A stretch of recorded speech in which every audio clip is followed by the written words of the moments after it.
Hey everyone, it's Carissa Wiley here for Pinkfresh Studio. Thanks for joining me today.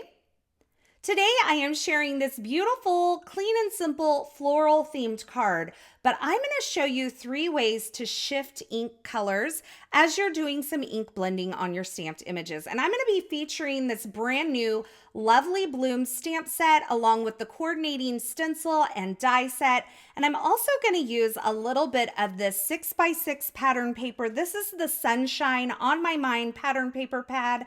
This is the 6x6 version. It's also available in 12x12, but I find that the 6x6 version is perfect for card making. Now I'm going to start by removing this one-piece stamp from the backer and mounting it into my MISTI stamping tool. I have a piece of white cardstock here. I happen to use the Concord & Ninth white cardstock. And I'm going to ink up my one-piece stamp using some Pinkfresh Studio Hybrid Black ink. This is a beautiful, rich black ink, but it does take a little bit longer to dry than a standard dye-based ink. And so once I stamp this a couple of times onto my cardstock, I'm going to remove the cardstock from my MISTI stamping tool, and I'm going to heat set this with my heat tool so that I'm not smudging my ink as I go over the top of it with my blending brushes and my ink. So if you wanted to skip the drying portion, you could instead stamp it in a dark gray ink and then go ahead and blend over the top and then go back later and stamp over the top using the hybrid ink. You'll notice that I left my stamp mounted in my MISTI stamping tool because I am going to go back and do a little bit of stamping over the top of this again, just to kind of liven up those black lines and make them really rich after I add my ink blending. So I started by ink blending stencil number 1 with key lime ink, and then my second stencil was some olive ink. And then I decided I really wanted that color to kind of shift in a different direction. So I replaced stencil number 1, and I'm going over the top of that with a little bit of Tidal Pond ink.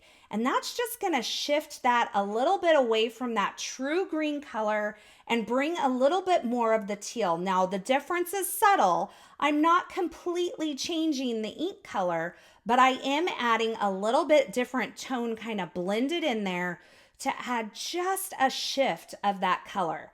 And that is the first way to kind of shift your colors of ink, to add a different ink color over your base color. I'm going to do it again here. I started out with peach fuzz ink, and then I'm going in with a light layer of coral reef over the top of the peach fuzz, and it just kind of shifts it a little more pink and makes it a little less orange.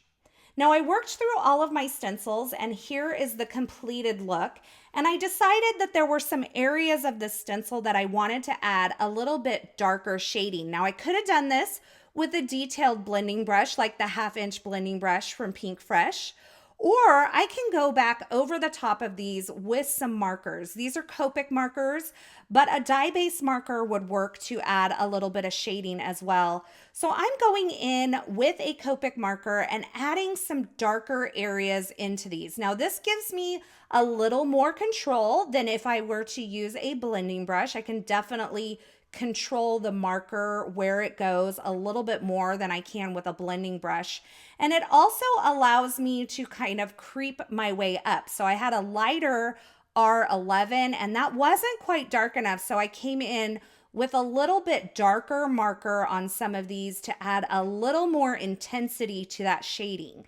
And it's just shifting that color just enough to add a little bit more kind of depth and dimension to these images. Now, I am not completely changing the color of these flowers. I'm just adding some extra details and kind of shifting the colors a bit with this marker. And the key to this really is picking a marker that is close to your base color. You don't want to go in with something crazy. Now, the third way to kind of shift ink colors is using a white colored pencil. Now, I'm going into the areas that I kind of wanted to lighten up and add a little more highlight to, and adding just a little bit of white colored pencil over the top of those areas to bring back some of the highlight and make them a little bit lighter in those areas. And that is the third way to kind of shift ink colors as you're doing ink blending. Now I'm completely done with my coloring, and I want to kind of intensify those black stamped lines on my images. So I went ahead and placed my cardstock back into the lower right-hand corner of my MISTI stamping tool. I inked up my stamp once again in that same black ink and stamped it onto my cardstock. And now I really have an intense black line. I'm going to use the coordinating die to die cut all of these images at once. I love the one-piece stamps and dies that Pinkfresh Studio does. They do them so well, and I love that I have multiple images to either use on one card or several cards depending on how I'm creating that day. Now, I did originally plan on only using one of these images and making a couple of cards. But in the end, I decided to kind of line these up and create a border with all three of these images. So now it's time to bring in the Sunshine on My Mind pattern paper. I had a couple of really strong contenders, but in the end, I decided on this simple blue and white pattern paper. It's a beautiful kind of free stripe. I had just a little bit of it left over from another card project. And I'm just adding this strip of pattern paper along the left edge of my top folding A2 size card. And now I'm just adding some vellum pieces behind these die cut and stenciled images. This is gonna just add a little bit of a soft shadow to these die cut images. You can see I've added it behind using a little bit of liquid glue, but I'm slightly offsetting it to kind of just create a really dreamy shadow for these images. I love to layer up vellum with my die cut images. I think it makes such a difference. Now on this large center piece that I'm going to be using, I did actually die cut a couple more plain white die cuts of this image and stacked them behind so that vellum is sandwiched between that top layer and two more layers of white cardstock behind it. This is going to give it a little bit of weight and a little bit of dimension on my card front. And then I've also stamped and die cut the Thankful for You Always sentiment. This is from the Garden Bouquet washi stamp set and coordinating die set that is brand new in the June 2023 release. I think it's a beautiful sentiment. And now that I have all of my layering done, I'm going to start adding these on to my card front right along the edge of that pattern paper. And I'm going to kind of create a border using these floral pieces. So I'm starting out at the top. I added that piece on with a single layer of foam adhesive. I've also added that bottom piece on with a layer of foam adhesive.